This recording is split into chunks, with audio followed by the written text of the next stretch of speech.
ડેનમાર્કની યુનિવર્સિટીએ અશ્વગંધાને લઈને જ્યારે સવાલો કર્યા અને અશ્વગંધાને બેન સુધી કરી લીધું ત્યારે ભારત તરફથી આયુષ મંત્રાલય પણ લડાયક મુદ્રામાં છે. હવે બતાવીશું આપને કે આખરે અશ્વગંધા પર ડેનમાર્કમાં આપત્તિ કેમ.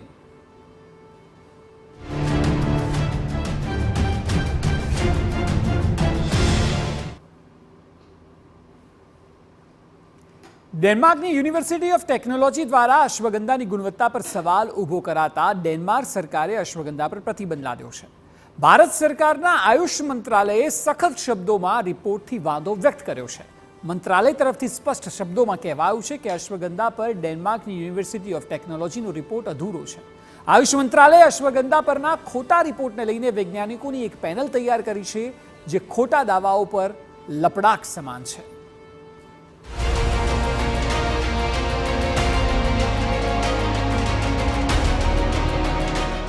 ડેનમાર્કમાં અશ્વગંધાના પ્રતિબંધનો મામલો.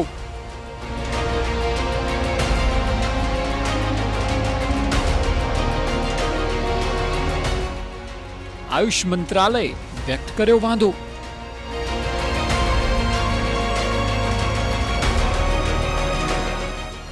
ડેનમાર્ક યુનિવર્સિટીના રિપોર્ટ પર ઉઠ્યા સવાલ.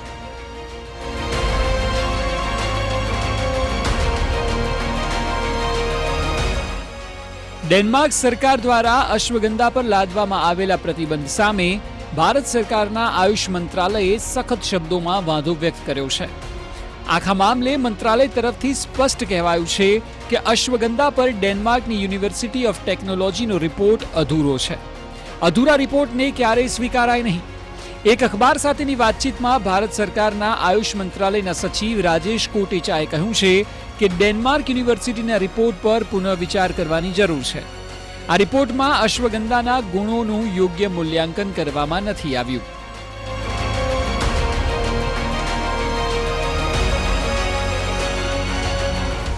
આયુષ મંત્રાલયે એવું પણ કહ્યું કે વર્ષ 2020થી લઈને અત્યાર સુધી અશ્વગંધાની અસર અંગે લગભગ 400થી વધુ પુરાવા આધારિત રિસર્ચ પેપર પ્રકાશિત કરવામાં આવ્યા છે, જ્યારે કે ડેનમાર્ક યુનિવર્સિટીના રિપોર્ટમાં વૈજ્ઞાનિક અભિગમનો અભાવ છે.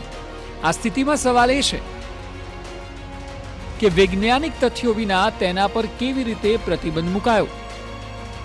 પ્રતિબંધને કારણે અનેક દેશોમાં અશ્વગંધા અંગે આશંકા વધી. આ સાથે જ આયુષ મંત્રાલયે પણ કહ્યું કે મિસિસિપી યુનિવર્સિટી, અમેરિકા અને ભારતના વૈજ્ઞાનિકોએ ડેનમાર્ક યુનિવર્સિટીના અહેવાલને સંપૂર્ણપણે નકારી દીધો છે.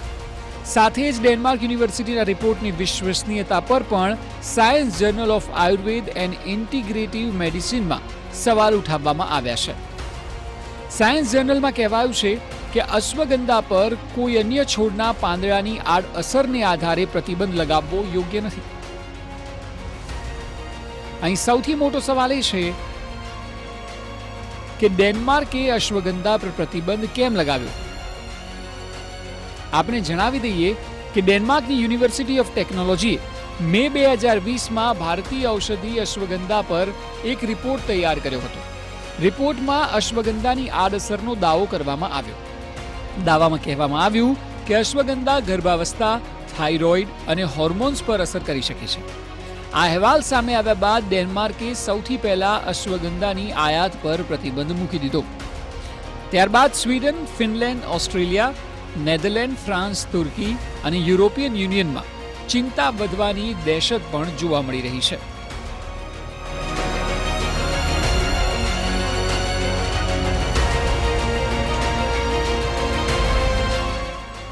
આખા દાવાને ભારતના આયુષ મંત્રાલયે એક રીતે ફગાવી દીધો છે અને આયુષ મંત્રાલયે અશ્વગંધા પરના ખોટા રિપોર્ટને લઈને વૈજ્ઞાનિકોની એક પેનલ પણ તૈયાર કરી છે, જેમાં Padma Bhushan professor doctor Shivkumar Sarin, doctor Rajesh Khalgavat, doctor Bhushan પટવર્ધનનો સમાવેશ થાય છે. આ સમિતિ વૈજ્ઞાનિક તથ્યોના આધારે અશ્વગંધાની અસર અને તેના પર લાદવામાં આવેલા પ્રતિબંધ અંગે રિપોર્ટ તૈયાર કરી રહી છે.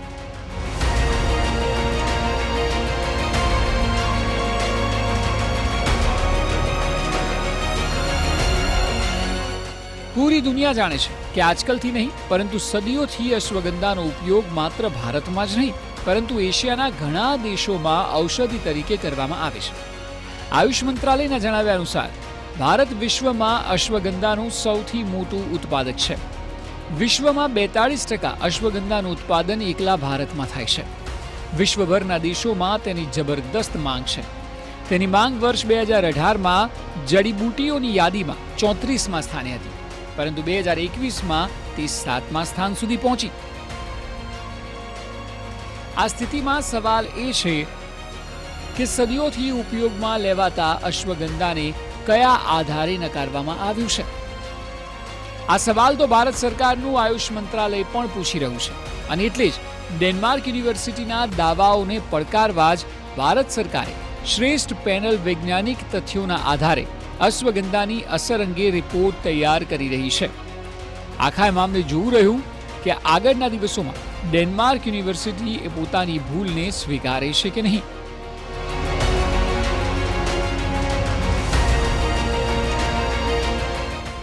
Bureau report, TV9.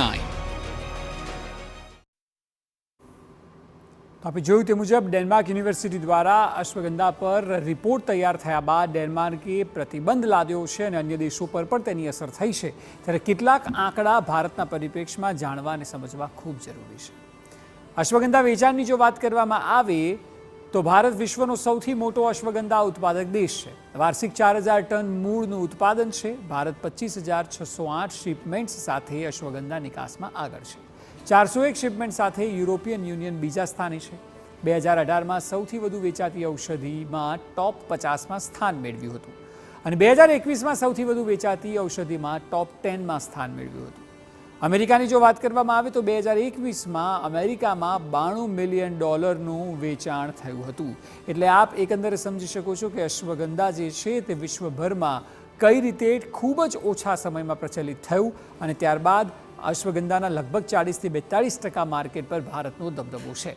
હવે જે ડેનમાર્કે તેને નકાર્યું છે, ત્યારે અન્ય દેશો પણ નકારી શકે છે તેવી સંભાવનાઓ જોવા મળી રહી છે, અને એટલા માટે આયુષ મંત્રાલય દ્વારા 3 વૈજ્ઞાનિકોની પેનલ બનાવાઈ છે, જે રિસર્ચ રિપોર્ટ તૈયાર કરશે. હાલ આયુષ મંત્રાલય દ્વારા એ વાત સ્પષ્ટ કરી દેવામાં આવી છે કે જે રિપોર્ટ બનાવ્યો છે તે રિપોર્ટ અધૂરો છે, અને અધૂરા રિપોર્ટને સ્વીકારી ન શકાય. અને એટલા માટે જ અમે આપને આ આંકડા બતાવ્યા, જે પરથી અંદાજ લગાવી શકાય કે વિશ્વભરમાં અશ્વગંધા એ ન માત્ર ભારત કે એશિયા પરંતુ અન્ય દેશો માટે પણ કેટલું મહત્વનું છે.